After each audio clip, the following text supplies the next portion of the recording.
এই কথা শুনে রাখালের মন খুব খারাপ হয়ে গেল। সে দুঃখে রাজ্য ছেড়ে চলে গেল। কিছুদিন পর হঠাৎ এক অন্ধকার রাত নেমে এল। সেই রাতেই রাজ্যের উপর নেমে এলো এক ভয়ঙ্কর অভিশাপ। শত্রুরা রাজ্য আক্রমণ করল।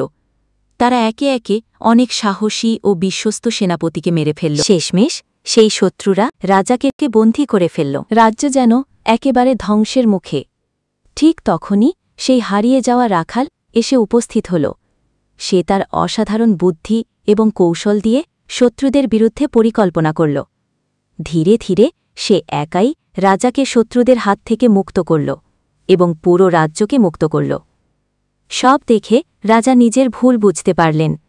তিনি উপলব্ধি করলেন কাউকে কখনো ছোট করা উচিত নয়।